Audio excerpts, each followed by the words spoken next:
Guys, once again, very warm welcome to all of you in BSing online educational support. आज के अपने इस video lecture में हम लोग type of acid and base के बारे में देखेंगे। Right, type of acids and bases. Class 10th में बेटा ऑलरेडी इसका क्लासिफिकेशन मैंने पढ़ाया हुआ है, लेकिन यहाँ पर फिर से एक बार हम उसको स्टार्ट करते हैं। सबसे पहला जो है that one is the Arrhenius theory of acid and base.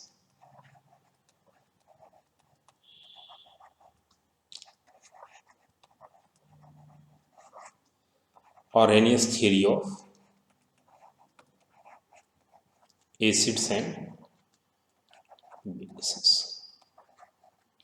Right, देखो बेटे, सबसे पहला पॉइंट आप ध्यान रखोगे कि Arrhenius theory of acid and base is applicable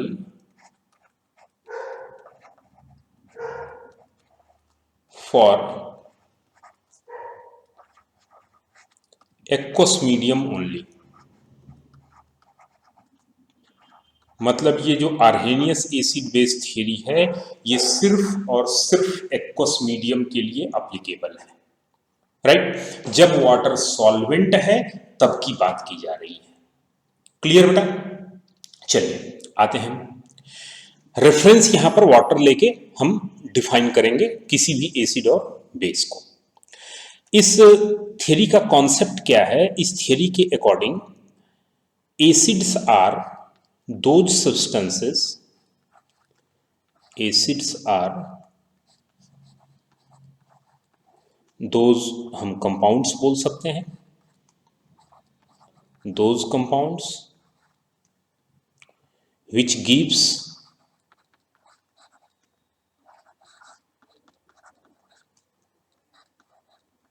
H plus ion, या H प्लस आयन बेटा हाइड्रेटेड आयन में अगर होता है, वाटर के साथ कंबाइंड होता है तो हाइड्रोनियम आयन बनाता है। तो हम बोल सकते हैं कि acids are those compounds which gives H plus ion या hydronium ion where in water. जब उसको वाटर में डिसॉल्व किया जाता है तो वो H प्लस आयन या हाइड्रोनियम आयन वाटर में या एक्वस सोल्यूशन में, दोनों चीजें आप बोल सकते हो, किसी एक्वस सोल्यूशन में वो H प्लस आयन या हाइड्रोनियम आयन अगर प्रोवाइड करेगा तो उसे हम क्या बोलेंगे? एसिड बोलेंगे। Where as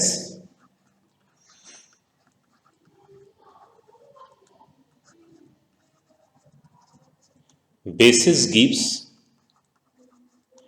hydroxide ion. Base जो होंगे वो क्या देंगे बेटा? हाइड्रोक्साइड आयन देंगे। अच्छा, एक बात और आप यहां पर ध्यान दोगे, सबसे पहला पॉइंट कि जो H प्लस आयन है ऑन या वाटर में, ये जो है H प्लस आयन,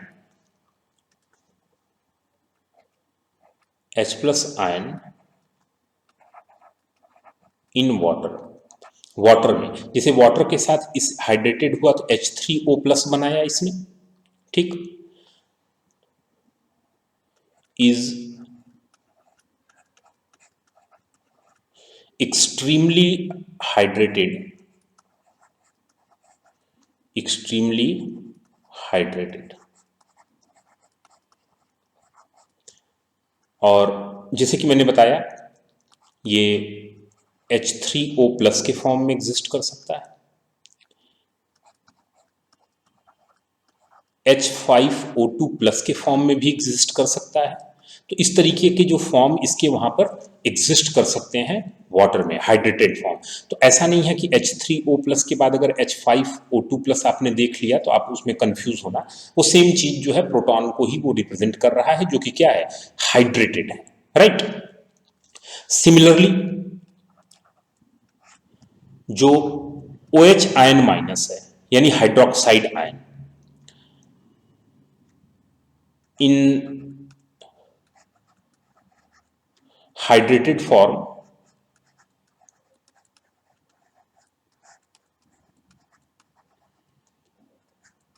ये H3O2 माइनस या H7O4 माइनस या H5O3 माइनस, इस तरीके के फॉर्म में भी वो हाइड्रोक्साइड आयन एग्जिस्ट कर सकता है। तो कभी इस तरीके के फॉर्म अगर आपको दिखाई दें तो आप उससे कंफ्यूज नहीं होना है, they itself represent the hydrogen ion. ठीक, बस वो क्या है बेटा, हाइड्रेटेड फॉर्म में है, राइट। तो आर्हेनियस थियरी का जो कॉन्सेप्ट है, आर्हेनियस थियरी के कॉन्सेप्ट के अकॉर्डिंग कोई भी सब्सटेंस जो एक्वस मीडियम में H प्लस प्रोवाइड करेगा, यानी हाइड्रोक्साइड आयन प्रोवाइड करे, हाइड्रोनियम आयन प्रोवाइड करेगा, वो एसिड होगा। और अगर वो OH आयन प्रोवाइड कर रहा है तो वो क्या होगा बेटा, बेस होगा, राइट। और जो H प्लस आयन है या हाइड्रोक्साइड आयन है, ये इन फॉर्म में भी एग्जिस्ट कर सकते हैं, क्योंकि ये क्या होते हैं, बहुत ज्यादा हाइड्रेटेड फॉर्म में एग्जिस्ट करते हैं। ठीक है, चलो अब जैसे कुछ एग्जांपल्स देखते हैं। जैसे सपोज करो HCl है, तो ये HCl क्या होगा बेटा, डिसोसिएट होगा H plus plus Cl minus में। तो ऐसे जो एसिड होंगे ना, इनको हम मोनोप्रोटिक एसिड बोलेंगे, मोनोप्रोटिक एसिड। ठीक है, या हम बोलेंगे इसकी जो एसिड की बेसिसिटी है, ध्यान दीजिएगा बेटा, एसिड के लिए क्या यूज किया जा रहा है, बेसिसिटी। ठीक, तो एसिड की बेसिसिटी कितनी है, 1। ठीक है, तो मोनोप्रोटिक एसिड बोला जाए या मोनोबेसिक एसिड बोला जाए, बेसिसिटी 1 है तो इसे हम क्या बोल सकते हैं, इसको हम बोल सकते हैं मोनोबेसिक एसिड। तो मोनोबेसिक एसिड अगर बोला जा रहा है, इसका मतलब monobasic acid, monoprotic acid, monobasic acid, या इसकी बेसिसिटी कितनी है बेटा, 1। तो बेसिसिटी 1 का मतलब ये 1H प्लस एक्वस मीडियम में प्रोवाइड करेगा, राइट। इसी तरीके से जैसे सपोज करो हम H2SO4 की बात कर लें, तो H2SO4 वाटर में डिसॉल्व करेंगे तो ये 2H प्लस प्रोवाइड करता है और सल्फेट आयन।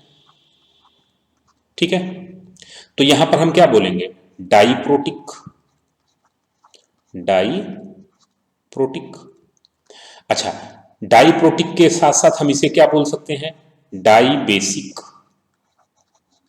Dibasic acid. तो डाइप्रोटिक एसिड बोल लीजिए या डाइबेसिक एसिड बोल लीजिए, या बोलिए कि इसकी बेसिसिटी कितनी है, बेसिसिटी 2 है। ठीक है ना। और बेटे अगर आपको याद हो कि जो एन फैक्टर हम लोगों ने इक्विवेलेंट वेट में बेसिक कॉन्सेप्ट्स के लेक्चर में मैंने आपको बताए हुए हैं, तो आई होप सो कि आपको वो अच्छी तरीके से ध्यान होगा। तो उसके बेसिस पर हम यहाँ पर एन फैक्टर की भी बात कर लेंगे। तो इसका एन फैक्टर 1 होता है और इसका एन फैक्टर कितना होता है, 2 होता है। ठीक है, ऐसे ही बेटे अगर हम अगला एसिड हम ले लें H3PO4, क्या बोलते हैं, ऑर्थोफॉस्फोरिक एसिड।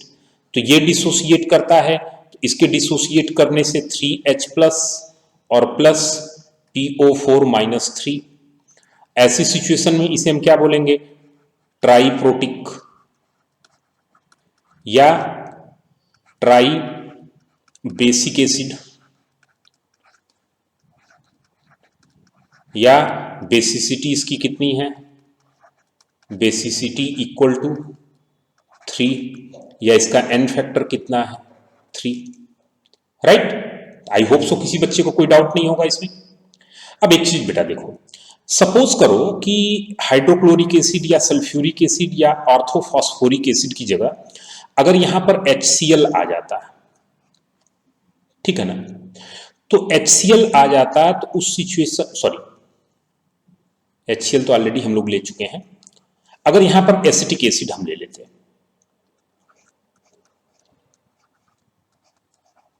तो इस एसिटिक एसिड के डिसोसिएशन से हमें मालूम है कि एसिटेट आयन आएगा और H प्लस आएगा। तो यहां तो एक ही H प्लस मिल रहा है ना, तो एक ही H प्लस मिल रहा है, इसका मतलब इसका एन फैक्टर कितना हो गया, 1 हो गया। जिन बच्चों को एन फैक्टर नहीं मालूम है, मोल कॉन्सेप्ट चैप्टर में जाके वहां पर डिटेल में जो है इक्विलिब्रियम इक्विवेलेंट वेट देखें। इक्विवेलेंट वेट से पहले मैंने एन फैक्टर ऑलरेडी डिस्कस कर रखा है, राइट। तो एसिड के लिए एन फैक्टर उसकी बेसिसिटी होती है, तो यहां पर इसकी बेसिसिटी भी हम क्या बोलेंगे बेटा, बेसिसिटी कितनी है 1, या हम इसको मोनोप्रोटिक या मोनोबेसिक बोलेंगे, राइट। अच्छा, यहां तक तो कोई प्रॉब्लम नहीं है।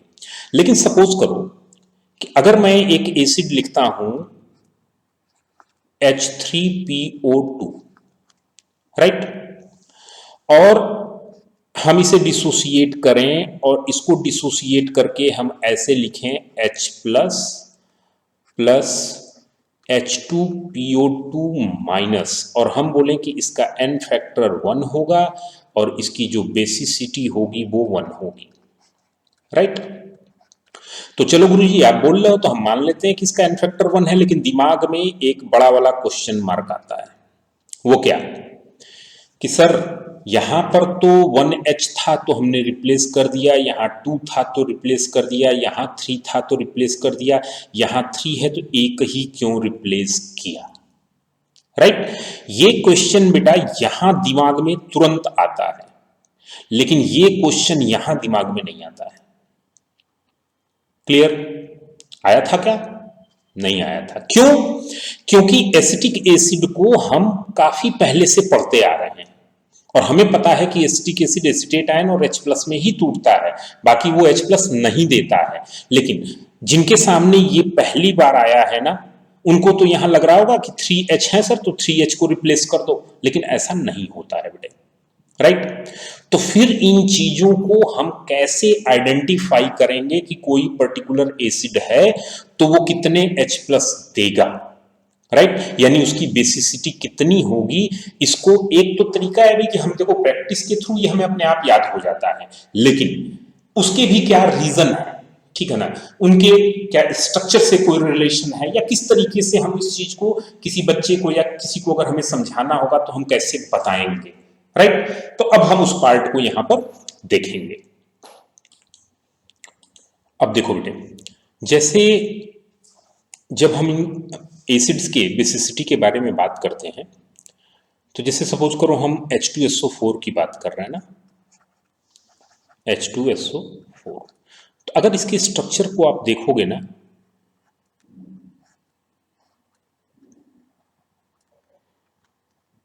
जो सल्फर का स्ट्रक्चर होता है, अगर आप इसके स्ट्रक्चर को देखोगे तो S multiple bond O, multiple bond O, 1 bond OH, 1 bond OH, right. इस तरीके का इसका स्ट्रक्चर है। तो यहां पर क्या होगा, यहां पर OH बॉन्ड कितने हैं बेटे, 2। आप ध्यान देना, मैं बात कर रहा हूं ऑक्सी एसिड्स की, ऑक्सी एसिड्स। जो ऑक्सी एसिड्स हैं, ऑक्सी एसिड्स में जितने OH ग्रुप होंगे उतने H रिप्लेस होंगे, right. Number of replaceable hydrogen is equal to number of OH groups, ठीक है। तो उसके बेसिस पर आसानी से हम यहां पर प्रेडिक्ट कर सकते हैं। इसी तरीके से जब हम एसिटिक एसिड के बारे में बात करते हैं, तो एसिटिक एसिड का स्ट्रक्चर जिन बच्चों को पता है उन्हें मालूम है कि यहां पर जो है, जो ये हाइड्रोजन है, ये सभी ऑक्सीजन से अटैच नहीं होते हैं, ऑक्सीजन से सिर्फ एक ही हाइड्रोजन अटैच होता है और यही रिप्लेस होता है, राइट। इसी तरीके से बेटा अगर हम H3PO4 की बात कर लें, तो H3PO4 में क्या होता है कि फास्फोरस के साथ जो है ऑक्सीजन OH ग्रुप कितने होते हैं, 3, राइट। और जितने OH ग्रुप होंगे उतने H रिप्लेसेबल होंगे, तो इसका एन फैक्टर कितना हो गया, 3। इसमें से कितने H प्लस निकलेंगे, 3। लेकिन इसी की जगह अगर H3PO3 आ जाए तो यहां पर इसके स्ट्रक्चर में क्या होता है कि एक H जो है वो डायरेक्टली अटैच हो जाता है किससे, फॉस्फोरस से, और यहां पर OH ग्रुप 3 ही होते हैं, 2 ही होते हैं, इसलिए H3PO4 जब डिसोसिएट होगा तो H3PO3 जब डिसोसिएट होगा तो ये सिर्फ 2H प्लस देता है, राइट, और HPO3-2 आयन, तो इसकी जो बेसिसिटी होती है या एन फैक्टर होता है वो 2 होता है, राइट। इसके बाद हम बात करते हैं मोल कॉन्सेप्ट में। ऑलरेडी ये चीजें मैं डिस्कस कर चुका हूं, तो जिन बच्चों ने मोल कॉन्सेप्ट के लेक्चर देखे हैं उन्हें आई थिंक सो कोई प्रॉब्लम नहीं आ रही होगी और ये चीजें बहुत ही आसान लग रही होंगी, लेकिन बेटा प्रैक्टिस में एकदम अनपरफेक्ट, एक बार फिर से हम इसको रिवाइज कर लेते हैं। ये हमारा डिसोसिएट होता है H plus plus H2PO2 minus, ठीक। तो यहाँ पे क्या होता है कि अगर इसके स्ट्रक्चर को देखें तो यहाँ पर जो है फॉस्फोरस से 2 हाइड्रोजन अटैच होते हैं ऑलरेडी, ठीक है। तो यहां पर रिप्लेसेबल जो H है वो केवल एक ही है क्योंकि OH ग्रुप यहां पर 1 होता है, क्लियर है। अच्छा, डिटेल में बेटा सभी एसिड्स के एन फैक्टर और उनके बारे में जो है मतलब आप लोग इनऑर्गेनिक केमिस्ट्री में 15th ग्रुप 16th ग्रुप में बहुत ढेर सारे एसिड्स के एन फैक्टर, उनके स्ट्रक्चर्स मैंने ऑलरेडी डिस्कस कर चुके हैं। तो जो क्लास 12th के स्टूडेंट्स हैं या जो मतलब कॉम्पिटिटिव एग्जाम्स की प्रिपरेशन कर रहे हैं वो सारे बच्चे जो है 15th और 16th ग्रुप के जो वीडियो लेक्चर्स हैं वहाँ उनको देखें, वहाँ पर कंप्लीट एसिड्स के स्ट्रक्चर्स, उनके नेम, एन फैक्टर्स, सारी चीज़ों के बारे में डिटेल में मैंने स्टडी डिस्कस किया हुआ है, राइट। यहाँ पर बेटा हम सिर्फ आर्हेनियस थियरी के पॉइंट ऑफ रेफरेंस से बात करेंगे, तो उसके अकॉर्डिंग जो है ये काफ़ी एग्जाम्पल्स हैं। एक और एग्जाम्पल हम ले लेते हैं जो यहाँ काफ़ी इंपॉर्टेंट हो जाता है, and that is the boric acid.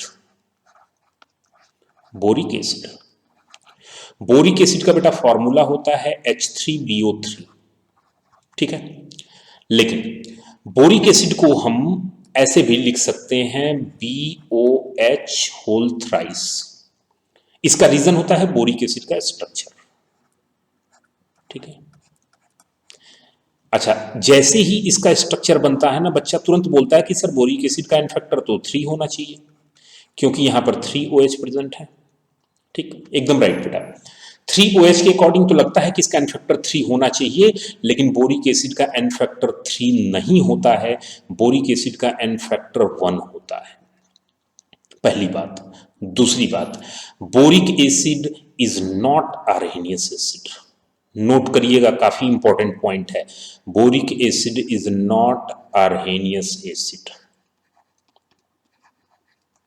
Boric acid Arrhenius acid नहीं है, क्यों नहीं है? देखो, आर्हेनियस एसिड वो होगा जो एक्वस मीडियम में H प्लस देगा, लेकिन बोरिक एसिड बेटा एक्वस मीडियम में H प्लस नहीं देता है। उसका रीजन क्या होता है?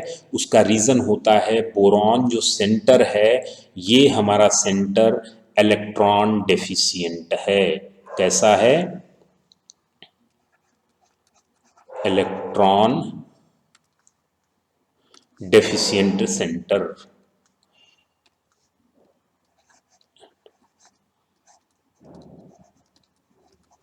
इलेक्ट्रॉन डेफिशिएंट सेंटर है, इनकम्प्लीट ऑक्टेट, इसका ऑक्टेट कंप्लीट नहीं है, राइट। तो ऐसे जो इलेक्ट्रॉन डेफिशिएंट सेंटर मॉलिक्यूल होते हैं वहां पर ये क्या है, इनकी पहली टेंडेंसी होती है अपने ऑक्टेट को कंप्लीट करना, क्लियर है। तो होता क्या है बेटा कि जब बोरिक एसिड को वाटर में ऐड करते हैं तो ये बोरिक एसिड क्या करता है, वाटर के साथ ये कंबाइंड होता है, तो ये H प्लस लॉस नहीं करता है। वाटर का जो OH माइनस है वो इस बोरॉन सेंटर को इलेक्ट्रॉन डोनेट कर देता है, राइट। तो इसका ऑक्टेट कंप्लीट हो जाता है, इसको मोर स्टेबिलिटी ऑब्टेन्ड हो जाती है। तो ये क्या करता है कि वाटर से OH माइनस एक्सेप्ट कर लेता है, और जब वाटर से OH माइनस इसने एक्सेप्ट कर लिया तो इनडायरेक्टली वाटर में 1H प्लस क्या हो जाएगा, इंक्रीज कर जाएगा। इसीलिए इसको मोनोबेसिक तो बोलते हैं, मोनोबेसिक, राइट। आप मोनोबेसिक तो बोल सकते हो, लेकिन इसको प्रोटिक एसिड हम नहीं बोल सकते। Monobasic but not protic, not protic. Arrhenius acid जो है वो नॉट प्रोटिक, न तो प्रोटिक एसिड है और न ही ये आर्हेनियस एसिड है। कौन? Boric acid. Boric acid is neither protic nor Arrhenius acid. Right, चलो बेटे, ये तो बात हो गई हमारी एसिड से रिलेटेड। अब जरा हम कुछ बात कर लेते हैं बेस की, फिर उसके बाद हम जो है H प्लस या OH माइनस के कॉन्सेंट्रेशन से रिलेटेड एक साथ बात करेंगे। ठीक, जैसे वीक बेस और स्ट्रॉन्ग बेस की बात कर लें। जैसे सपोज करो कि हमारा NaOH है, तो NaOH बेस है, ये डिसोसिएट होगा Na प्लस और प्लस OH माइनस। तो ऐसे बेस दो एक OH माइनस प्रोवाइड करेंगे, इनको हम बोलेंगे मोनो एसिडिक। ठीक, या इसकी एसिडिटी कितनी है? एसिडिटी 1। क्लियर बेटा? इसी तरीके से अगर मान लो जैसे हम बोले अमोनियम हाइड्रोक्साइड है, तो अमोनियम हाइड्रोक्साइड वीक बेस होता है, ये कंप्लीट डिसोसिएट नहीं होता है। यहाँ अमोनियम आयन, हाइड्रोक्साइड आयन और अनडिसोसिएटेड अमोनियम मॉलिक्यूल के बीच में क्या होता है? इक्विलिब्रियम होता है। राइट, और ये हमारा इसकी एसिडिटी कितनी होगी?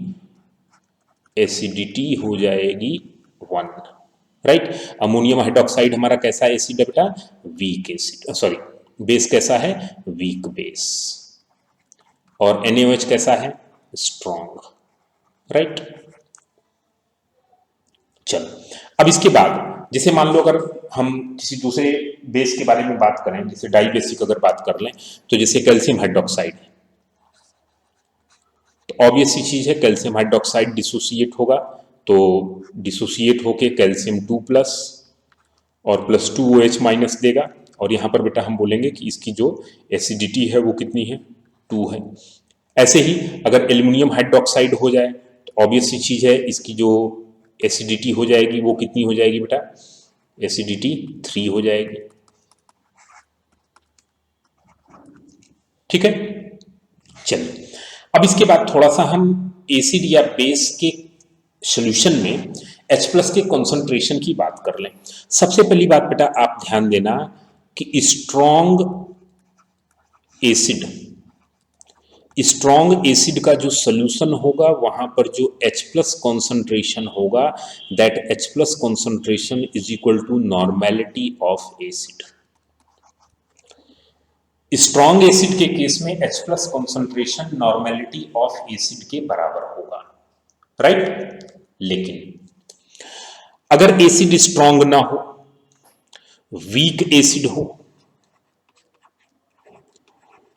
तो वीक एसिड के केस में H प्लस का कॉन्सेंट्रेशन ऑलरेडी पीछे हम डिराइव करा चुके हैं आपको, √Ka इंटू सी।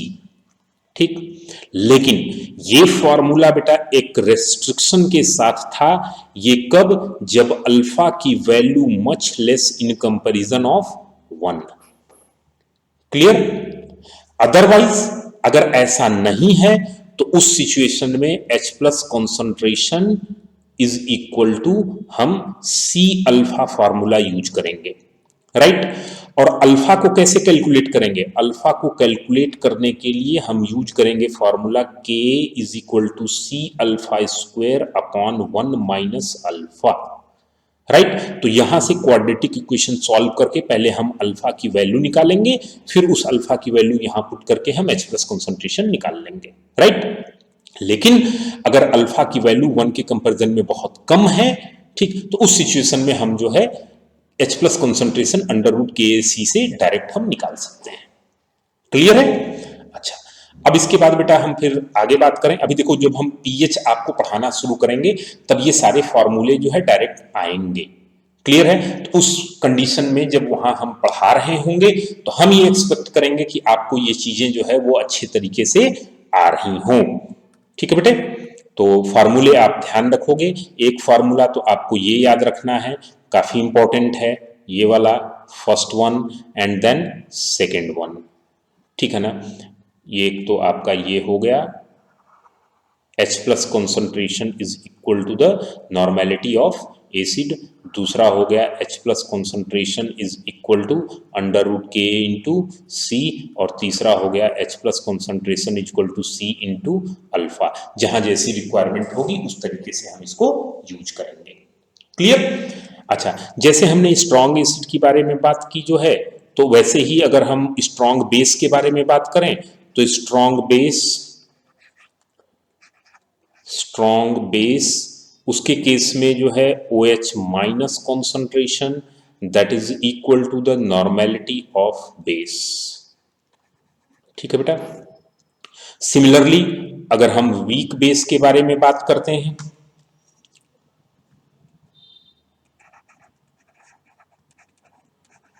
तो वीक बेसिस के केसेस में जैसे एसिड के केस में था वैसे ही बेस के केस में होगा OH ion concentration is equal to under root KB into C, लेकिन ये एक रेस्ट्रिक्शन के साथ है, और रेस्ट्रिक्शन क्या है? अल्फा की वैल्यू मच लेस देन 1 होनी चाहिए। और अगर अल्फा की वैल्यू मच लेस देन 1 नहीं है तो हम hydroxide ion concentration is equal to C alpha use करेंगे, और यहाँ अल्फा की वैल्यू निकालने के लिए हम formula KB is equal to C alpha square upon 1 minus alpha को यूज करेंगे। क्लियर? तो ये ऑलमोस्ट सारे पॉइंट्स थे आर्हेनियस एसिड के बारे में। आर्हेनियस एसिड का जो एक्वस सॉल्यूशन है उसमें H प्लस की कॉन्सेंट्रेशन के बारे में। क्लियर बेटे? इनसे रिलेटेड क्वेश्चंस और इनका प्रैक्टिकल जो यूज है वो कहां पर होगा, कैसे होगा, ये हम अपने आगे के लेक्चर्स में देखेंगे और क्वेश्चंस को सॉल्व करेंगे। आप लोग इन सारे पॉइंट्स को अच्छे से ध्यान रखोगे, और जहां भी आपको कोई दिक्कत हो विदाउट एनी हेजिटेशन आप चैट सेक्शन में अपने डाउट्स मैसेज कर सकते हो। मैं उसके वीडियो लेक्चर्स बना के आपको अपलोड करूंगा। क्लियर? तो आप हंसते रहो, मुस्कुराते रहो और स्टडी को एंजॉय करते रहो।